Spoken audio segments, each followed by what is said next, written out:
Welcome to our KPC Daily Devotional. Let's begin by reading from the Gospel of John, chapter 12, and I'll start at verse 1. 6 days before the Passover, Jesus came to Bethany, the home of Lazarus, whom he had raised from the dead. There they gave a dinner for him. Martha served, and Lazarus was one of those at the table with him. And Mary took a pound of costly perfume made of pure nard, anointed Jesus' feet, and wiped them with her hair. The house was filled with the fragrance of the perfume. But Judas Iscariot, one of his disciples, the one who was about to betray him, said, "Why was this perfume not sold for 300 denarii and the money given to the poor?"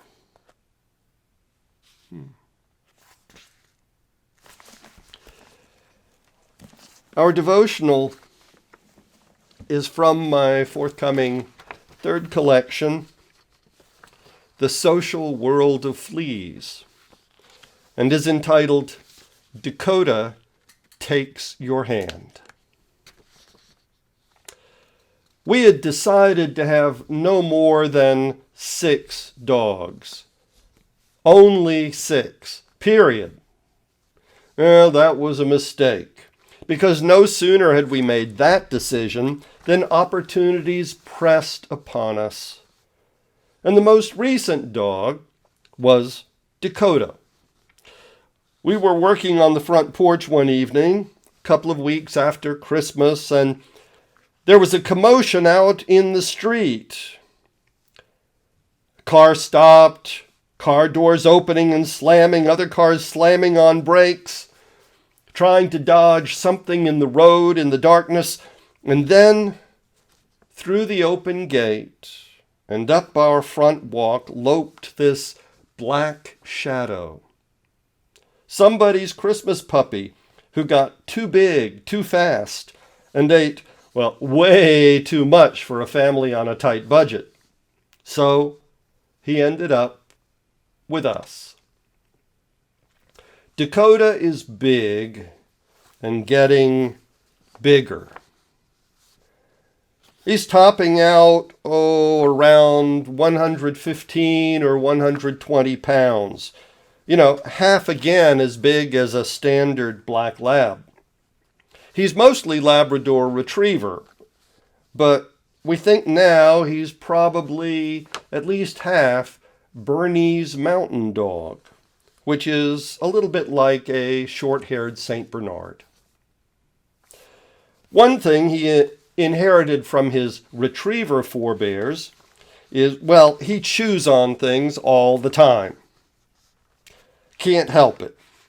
Chewed the corner off of an antique farm table. Chair rungs are really not safe. We've gone through 2 sets of chairs already. And he grabs at your hand.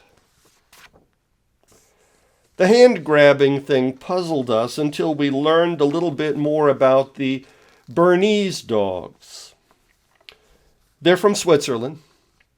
Both they and the St. Bernards are mountain rescue dogs.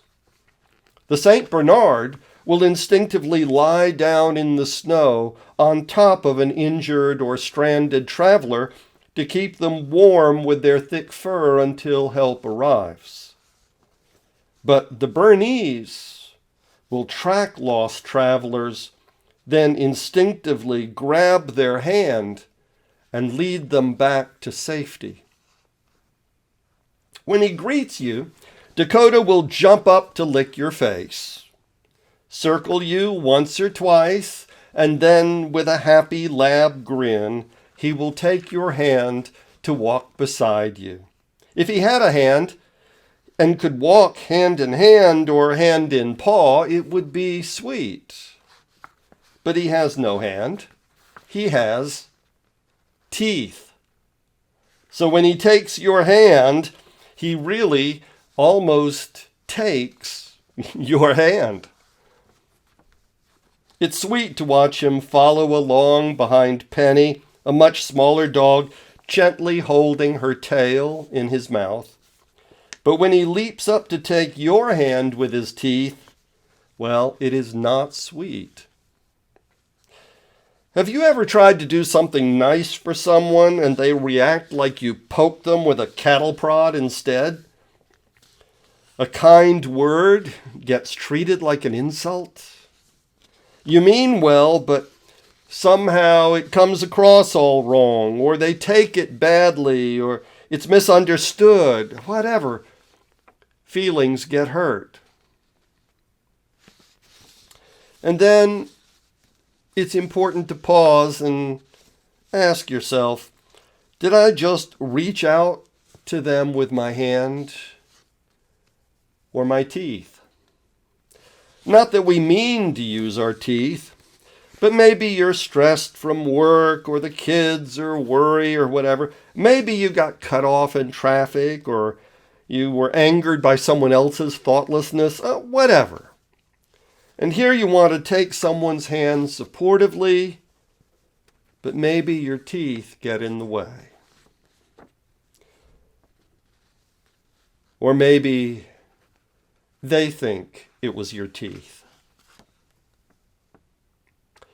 Even if you can't imagine what it was that set off the other person, maybe you can try apologizing anyway.